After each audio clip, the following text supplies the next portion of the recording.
दरबार सदगुरु कबीर साहब की जय। स्वरूप लीन श्री राम की सुन बाबा की जय।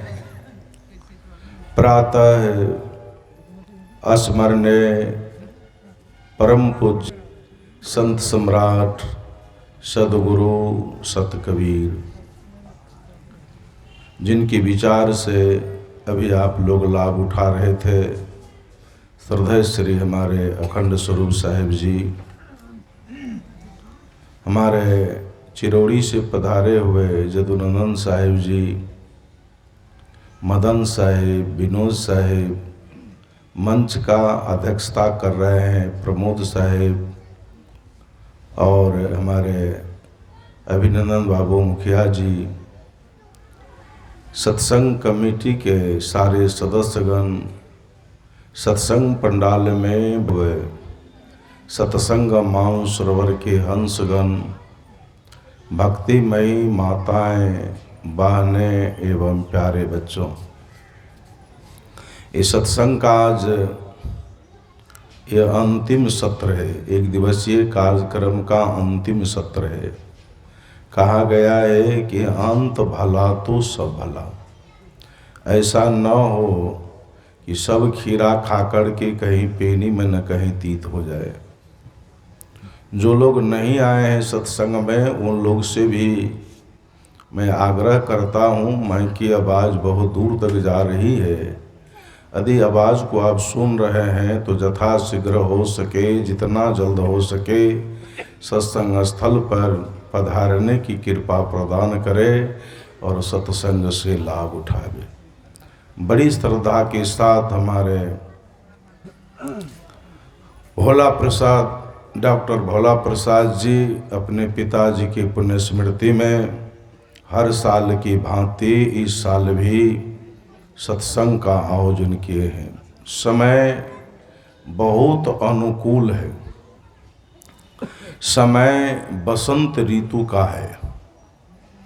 कहा गया है कि ऋतु में बसंत आ मानव में संत सबसे बड़े होते हैं। संत जब आते हैं गांव में तो संस्कृति बदलती है। संत आपको संस्कृति को बदल देते हैं। सुंदर सभ्य समाज को निर्माण करने के लिए संत का पदार्पण होता है। तो संत जब आते हैं तो संस्कृति बदलती है। अब बसंत जब आता है तब प्रकृति बदलती है। बसंत ऋतु है। जमा 6 ऋतुएं होते हैं, उसमें पहला है बसंत ऋतु, दूसरा है ग्रीष्म ऋतु, तीसरा है वर्षा ऋतु, चौथा है शरद ऋतु, पांचवा है हेमंत ऋतु और छठा है शिशिर ऋतु। उसमें बसंत ऋतु को ऋतुराज कहा गया है।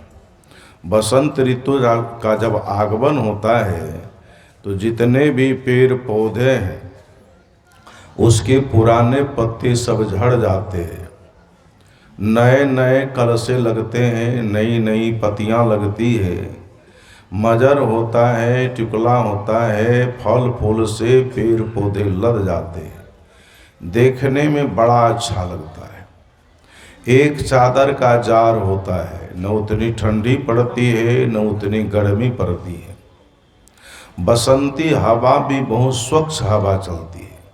सवेर में टहलने से बहुत बीमारी आप से आप दूर हो जाती है। हमारे नेचुरोपैथ कहता है कि मिट्टी, पानी, धूप, हवा सब रोगों की यही दवा। नेचुरोपैथ में मिट्टी से, पानी से, धूप से, हवा से रोग का इलाज किया जाता है। बड़ा अच्छा समय है और इस समय में हमारे डॉक्टर भोला प्रसाद जी सत्संग का आयोजन किए हैं।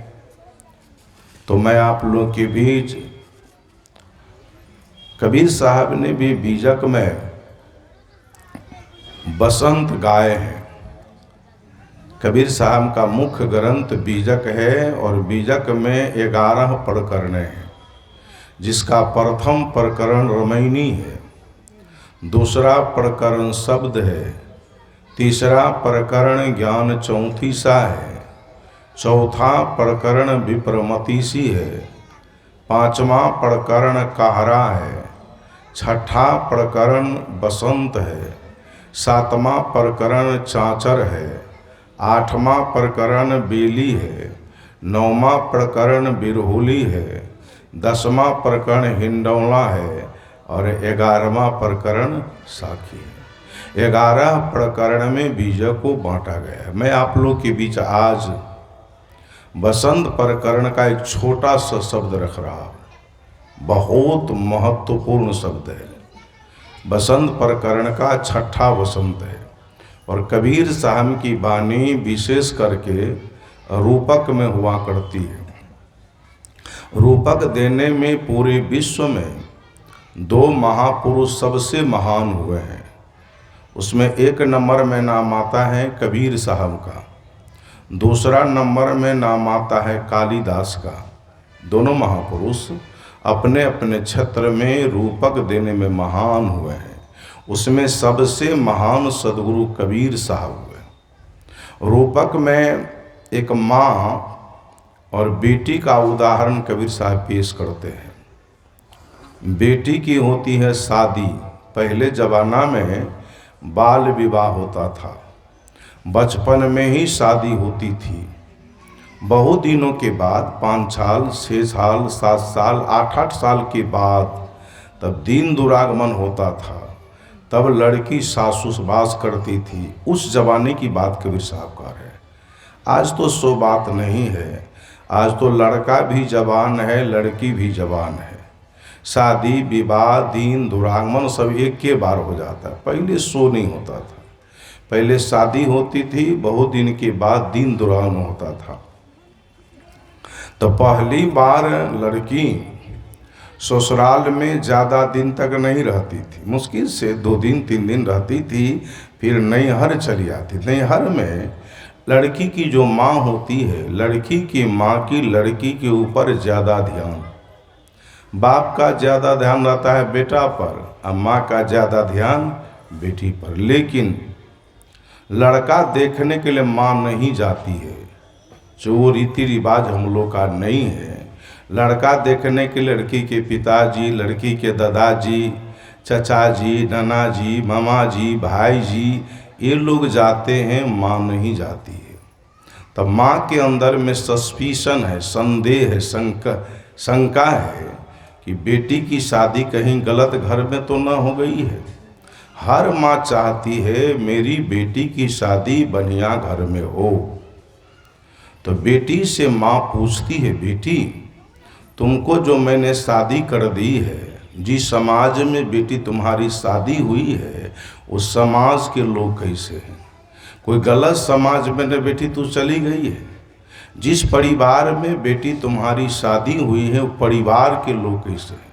कोई गलत खानदान में न बेटी तू चली गई है?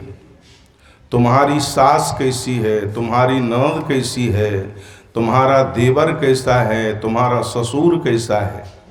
सबसे विशेष बात बेटी यह है कि तुम्हारा पति देव का स्वभाव कैसा है। पति देव कहीं शराबी तो नहीं मिल गया है, जुएरी तो नहीं मिला, कबाबी, मांसाहारी, लवड़ा, लुच्चा, उचक्का से तो बेटी तुम्हारी शादी न हो गई है। तुम्हारा पति देव का स्वभाव कैसा है, इसके संबंध में जरा बेटी हमको बताओ। तो बेटी जवाब दे रही है माँ को।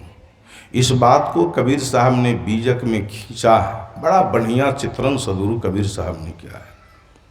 बेटी क्या कहती है माँ से कि माँ क्या बताऊं उसके संबंध में। माय मोर मुनसा अति रे सुजान, धंधा कुटी कुटी करत बिहान, बड़े भोर उठी आंगन बार, बड़े खांचले गोबर कार, बासी भात मुनसा लीहल खाए, बड़े घैलले पानी को जाए, अपनी सया की बांधूगी पाठ, ले बेचूंगी हाटो हाट, कहीं कबीर ये हरि के काज, अजोइया के ढिग रही कौने लाज। लड़की कहती है माँ से कि माँ क्या बताऊं उसके संबंध में। माय मोर मनसा अति सुजान। हे माता जी, हमारे जो पतिदेव है बहुत सुजान है। सुजान माने होता है ज्ञानी, बहुत ज्ञानी। यहाँ कबीर साहब मुनसा शब्द का प्रयोग कर रहे हैं। मुनसा शब्द देहाती भाषा है, 3 कोश पर भाषा बदलती है। मैं सभी क्षेत्र में जाता हूँ, 3 कोश पर भाषा बदल जाती है। आरे बारे पटना जी, छपड़ा रौवा दरभंगा छी। चले जाइए आरा जिला, वहाँ के लोग मिलते हैं, बातचीत होने लगती है तो काहे कुहे बोलते, आरे बारे पता चल जाता है कि आरा जिला का आदमी।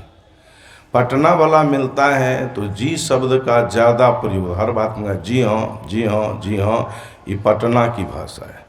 छपड़ा रौवा, एगो छपड़िया आ जाए तो भाषा से पता चल जाएगा कि छपड़ा जिला का आदमी है। का रौवा कहाँ से आइल बानी, ये छपड़िया है। शुद्ध मैथिली बोलते हैं दरभंगा मधुबनी जिला के लोग। छी छा छे छू, दुनिया में जितने भाषाएं हैं उसमें सबसे मुलायम भाषा मैथिली भाषा है। हिंदी रड़ा है, हिंदी में कुछ फटकार है, हिंदी में कहते जी कहाँ से आया है, कुछ क्रोधाभास बुझा रहा है। अब मैथिली में कहते सरकार कत से एलखिन ग, कितनी मुलायम भाषा है। पूरे विश्व में 2792 भाषा चल रही है। कबीर साहब हर भाषा को जानते थे। कबीर साहब भाषा के डिक्टेटर थे, वाणी के डिक्टेटर थे। भाषा कबीर साहब के सामने लाचार सी नजर आती है। कबीर साहब जो कहना चाहते थे, भाषा से कहलवा लिए कबीर साहब। कबीर साहब भाषा के पीछे नहीं गए, बल्कि भाषा कबीर के पीछे चल रही है। जैसे एक नौकरानी बादशाहत की मूल्यांकन नहीं कर सकती, भाषा इतनी समर्थ नहीं जिनके द्वारा सदगुरु कबीर की वाणियों की मूल्यांकन की जाए। काव्य शास्त्र का घेरा पंडितों ने जो बनाया है, मालूम पड़ती है घेरा की ऊंचाई 5 फीट है, तो सदगुरु कबीर साहब की वाणी की 50 फीट है। 50 फीट वाणी रूपी शेर को 5 फीट रूपी घेरा में मैं कैसे हटा सकता हूँ। कबीर ने कहा जजमेंट है, जजमेंट। कबीर एक दृष्टि है, कबीर एक प्रकाश है, कबीर एक समाधान है। आपके जीवन में किसी भी प्रकार की समस्या है, कबीर साहब के दर्शन में हर समस्या का समाधान है। इसलिए मुनसा शब्द देहाती भाषा है। मुनसा माने होता है पति। कोई पड़ोसिनी कोनो सामान मांगने के लिए आ गई है, अब माता जी का देने का मन ने लाथ कर ले, कल नहीं ये सामान तुमको मैं नहीं दूंगी। कारण है मुनसा जो देखेगा तो बहुत हमको झगड़ा करेगा। मुनसा को आने दीजिए, मुनसा से मैं पूछूंगी, मुनसा कहेगा देने के लिए तब सामान तुमको दे। मुनसा शब्द देहाती भाषा है। वो लड़की कहती है कि माय मोर मुनसा अति सुजान। हे माता जी, हमारे जो पतिदेव हैं वो बहुत सुजान है, बहुत ज्ञानी है। वो करते क्या है तो धंधा कुटी कुटी करत बिहान। कबीर साहब को धान कहना चाहिए था कि धान कुटी कुटी करत बिहान। बहुत बीजक में धान शब्द है, अब बहुत बीजक में धंधा शब्द है। बात ये क्या है, धान का ही व्यंजना धंधा है। पतिदेव दिन भर जो करते हैं कड़वे करते हैं, रात में भी पतिदेव नहीं सोते हैं। आधी रात में ही पतिदेव ढेकी में धान लगा देते हैं। धान कुटते कुटते कुटते पतिदेव सुबह कर देते हैं। धंधा कुटी कुटी करत बिहान। उसके बाद में क्या करते हैं, तब बड़े भोर उठी आंगन बार। सवेरे सवेरे पतिदेव हाथ में झाड़ू लेते हैं। अगना का जो भी काड़ा कुचरा है सबको बाहर सुहार करके पतिदेव निकाल करके बाहर फेंक देते हैं। बड़े भोर उठे आंगन बार। उसके बाद में क्या करते हैं, तब बड़े खांचले गोबर कार, बड़ी टोकरी लेकर के पतिदेव चले जाते हैं गौशाला में। गोबर उबर को कार उड़ करके पतिदेव सबको घूड़ में फेंकाते हैं, बड़े खांचले गोबर कार। माता जी क्या बताऊं, पतिदेव संतोषी भी बहुत है। बासी भात मुनसा लीहल खाए, डेली पतिदेव बसिया खाते हैं। बसिया ताजा भोजन बनाने की आवश्यकता नहीं पड़ती है पति माता जी, बसिया भात पर ही संतोष कर लेते हैं। बासी भात मुनसा लीहल खाएं, तब क्या करते हैं, तब बड़े घैले पानी को जाए, बड़ा घड़ा लेकर के पतिदेव चले जाते हैं सरोवर में पानी भरने के लिए। अब पानी भर करके जब लाते हैं, उसी पानी से मैं नित स्नान करती हूँ माता जी, बड़े घैले पानी को। हे माता जी क्या बताऊँ, अपनी सया की बांधू की पाठ, ऐसे जो हमारे पतिदेव है उसको आंचल के खूंट में बांध करके मैं रखती हूँ, पतिदेव कहीं भाग न जाए। अपनी सया की बांधूगी पाट, ले बेचूंगी हाटो हाट, बराबर हाट बाजार में जाकर के उसकी मैं प्रशंसा करती हूँ, गुणानुवाद करती हूँ कि ऐसे पति सबको मिल जाए। कबीर साहब कहते हैं, कहाँ ही कबीर यह हरि के काज, यही हरि का काज। हरि मीन्स ज्ञानी। इसे हिंदी शब्दकोश में हरि शब्द का 35 अर्थ विद्वानों ने लिखा है। हरि माने घोड़ा होता है, हरि माने मयूर होता है, हरि माने सर्प होता है, हरि माने मेढक होता है। हरि शब्द भगवान विष्णु के लिए आया है। हरि शब्द आत्मा के लिए, परमात्मा के लिए, गुरु के लिए, ज्ञानी के लिए। एक शब्द के अनेक अर्थ होते हैं। यहाँ हरि शब्द का अर्थ होता है ज्ञानी। साहब कहते हैं, कहाँ ही कबीर यह हरि के काज, यही ज्ञानी का काज है।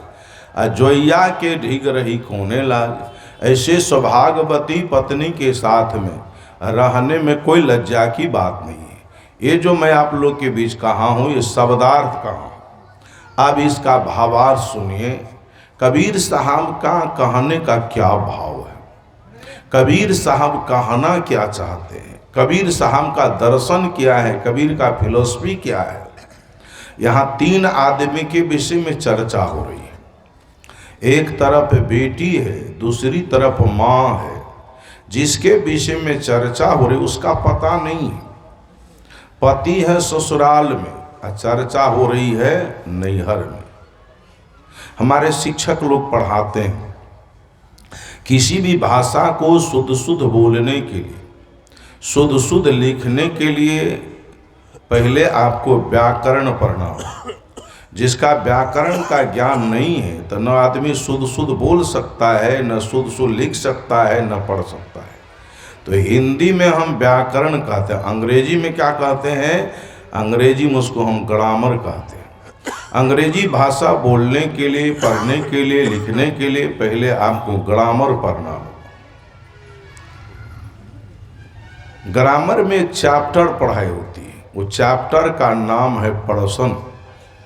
तो पर्सन में पढ़ाई होती है फर्स्ट पर्सन, सेकंड पर्सन और थर्ड पर्सन। जैसे मैं बोल रहा हूँ तो मैं हूँ फर्स्ट पर्सन, आप लोग सुन रहे हैं तो आप लोग है सेकंड पर्सन, जिसके विषय में चर्चा हो रही है वो है थर्ड पर्सन। तो इसमें लड़की कौन, लड़की फर्स्ट पर्सन है, माँ सेकंड पर्सन है और मुनसा थर्ड पर्सन है। प्रश्न होता है कि इसमें लड़की कौन है, अब माँ कौन है और मुनसा कौन है। इसमें लड़की जो है जो स्वरूप स्थिति वृत्ति रूपी लड़की है। आदमी के अंदर में 2 तरह की वृत्ति होती है, एक होती है सांसारिक वृत्ति और एक होती है आध्यात्मिक वृत्ति। आप लोग इसलिए सत्संग में आए हैं कि आप लोग के अंदर में आध्यात्मिक वृत्ति है। जिसके हृदय में सत्संग का लवलेश नहीं है, हृदय कठोर है, पत्थर के जैसा है, तो वो वृत्ति को हम सांसारिक वृत्ति कहते हैं।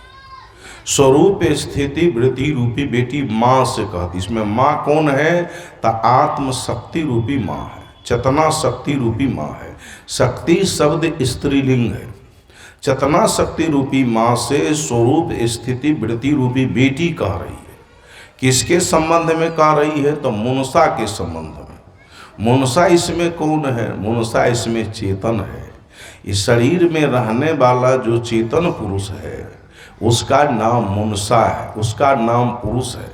पुरुष शब्द का शाब्दिक अर्थ होता है व्याकरण में पूरे सेति पुरुषः, पूरे सेति पुरुषः। जो शरीर रूपी पूर्व में जो निवास करता है उसका नाम पुरुष है। आप लोग को बुझाता होगा कि हम लोग महिला है, तो शरीर न महिला का है, लेकिन शरीर में रहने वाला चेतन जो महिला नहीं है, वो पुरुष है। कबीर साहब कहते हैं कि सब घट पुरुष अकतहु नहीं नारी, असार शब्द में देखो विचारी। सब घट के अंदर पुरुष विराजमान है। पुरुष का अर्थ होता है जो आगे आगे प्रकाश करे। आंख नहीं देखती है, आंख के द्वारा देखी जा रही है। कान नहीं सुनता है, कान के द्वारा सुना जा रहा है। मुंह नहीं बोलता है, मुंह के द्वारा बोला जा रहा है। जिनके सत्ता में मुंह बोलता है, जिनके सत्ता में आंखें देखती है, जिनके सत्ता में कान सुनते हैं, सारी इंद्रियां काम कर, वो पुरुष है। मिछले माँ सीता ने कहा कि जीव बिनु देह नदी बिनु बारी, वही सही नाथ पुरुष बिनु नारी। जिस देह में जीव नहीं है, देह का कोई महत्व नहीं, देह मुर्दा हो जाएगा। देह का पति है जीव, जीव बिनु देह। नदी बिनु बारी, नदी है, नदी में पानी नहीं है तो नदी की कोई शोभा नहीं है। वही सही नाथ पुरुष बिनु नारी। तारा के पति चंद्रमा, धरती के पति नीर, गोपियन के पति कृष्ण है, संतक पति कबीर। आकाश में ताराओं का जगमगाहट है, एक ठो चंद्रमा नहीं है, आकाश सोना लगता है। तारा के पति चंद्रमा, धरती के पति नीर। धरती पर बारिश नहीं होगी तो धरती तब जाएगी, आदमी उकला जाएगा, आदमी को लू लग जाएगा। धरती पर बारिश होती है तब धरती में नमी होती है, तब फसल होती है। कोई भी फसल आप लगाते हैं बिना पटवन से वो फसल नहीं हो। धरती के पति नीर, गोपियन के पति कृष्ण है। गोपी लोग का पति कौन था? कृष्ण। लेकिन संतक पति कबीर, कबीर संतों के पति माने जाते हैं, संतों के सम्राट माने जाते हैं। तो स्वरूप स्थिति वृत्ति रूपी बेटी आत्मशक्ति रूपी माँ से कहती है, हे आत्मशक्ति रूपी माँ, हमारे चेतन देव पति देव जो है वो बहुत सुदाम है। वो करते क्या है? तो धंधा कुटी कुटी करते व्यहन। धंधा शब्द का लाक्षणिक भावार्थ होता है ध्यान, साधना। उस साधना करते करते करते करते करते, ध्यान करते करते करते माया रूपी जो अंधियारी है पति देव उसको समाप्त कर देते हैं और पति देव के जीवन में बिहान हो जाता है। बिहान माने सवेरा, सवेरा हो जाता है, प्रकाश हो जाता है। ध्यान माने क्या होता है? ध्यान माने होता है चेत, शुद्धि, स्मरण, ख्याल, याद, जागरण। ध्यान शब्द का शाब्दिक अर्थ होता है ख्याल रखना। ध्यान दो वस्तु से सिद्ध होता है, ध्याता, ध्येय, उसके बाद में होता है ध्यान। आज का ध्याता कौन है? आज का ध्याता हमारे डॉक्टर साहब है। ये बुलाए हम लोग को तब हम लोग इनके यहाँ आए हैं। नेपाली भाषा में एक मुहावरा है कि तो चीता मैं पूरा कर छूँ। आप चिताएंगे तो सदगुरु उसको पूरा करेंगे। इसलिए ध्येय आपका मजबूत होना चाहिए। आप लोग भी कहते हैं जेकर मन पाए तेकर अगना जाए।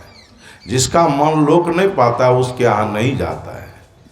इसलिए आज हम लोग डॉक्टर साहब का मन पाए हैं तब इनके यहाँ हम लोग आए। आज का ध्याता डॉक्टर साहब है। ध्याता के पीछे कुछ ध्येय होता है।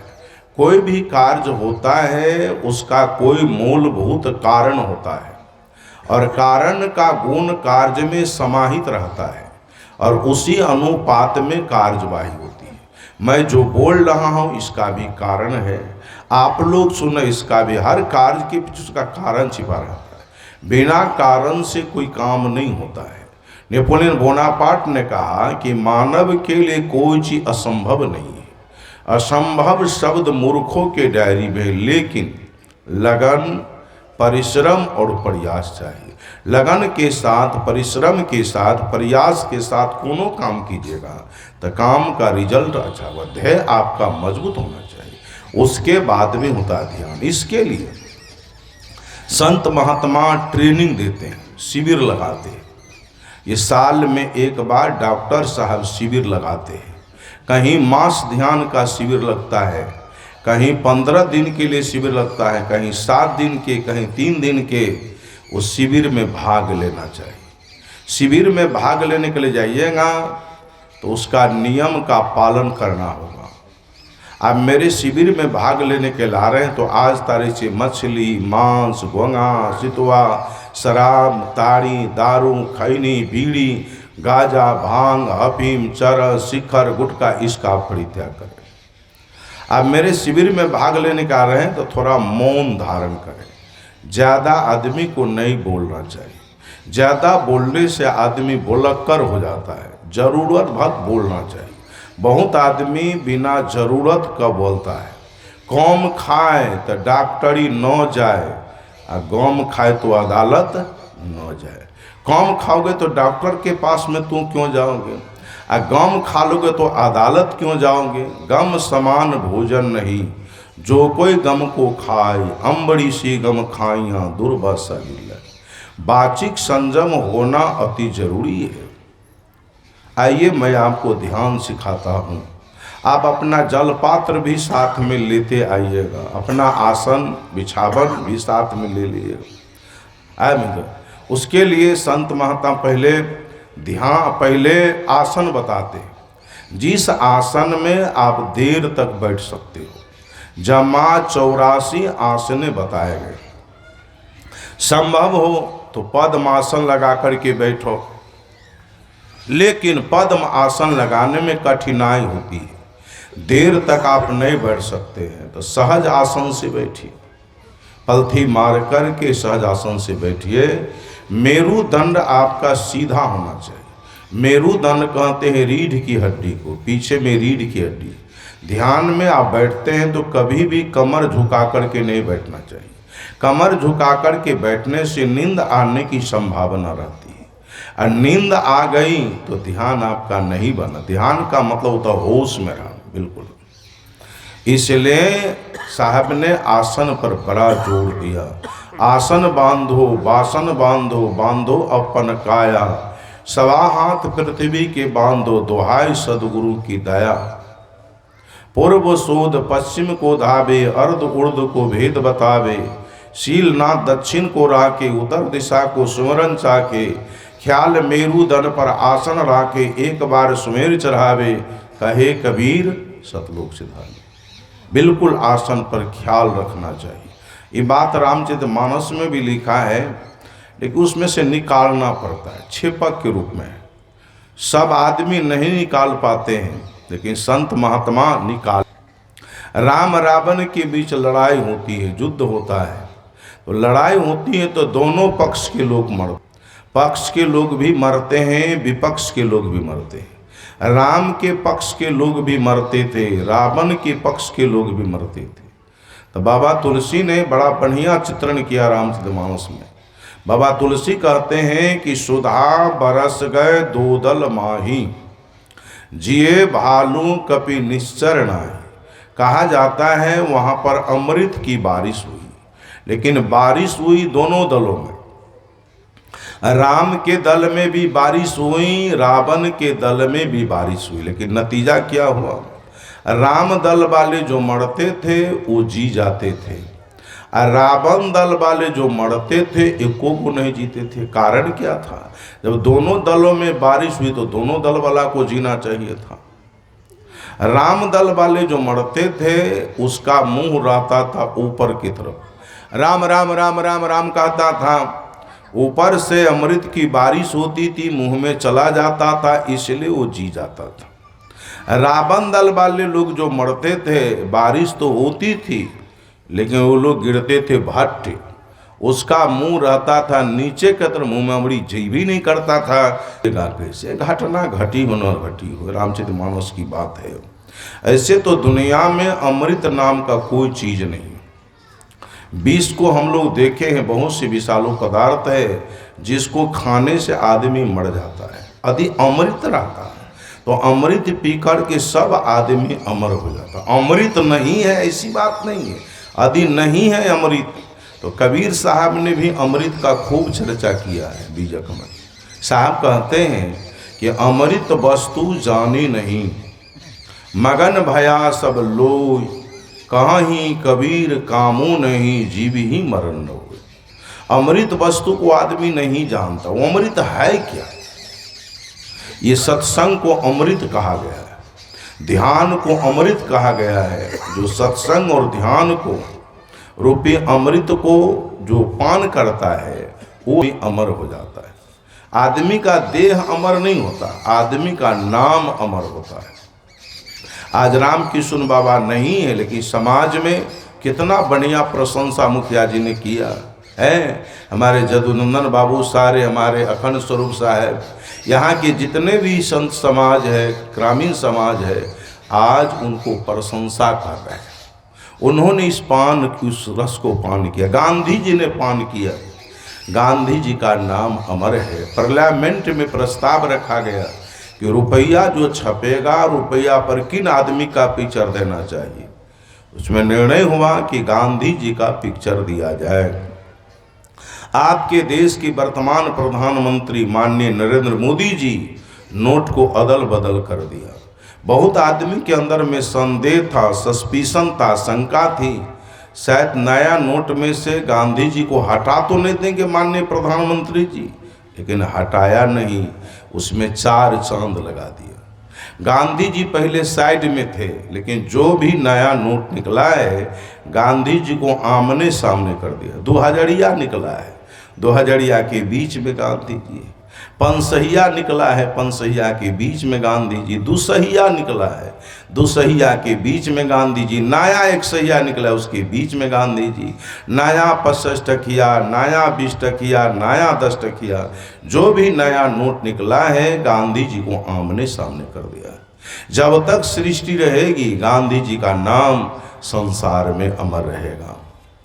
विश्व के बहुत बड़े विद्वान आइंस्टाइन ने लिखा कि lives of great men all remind us we can make our lives sublime in departing leave behind us footprints on the signs of time।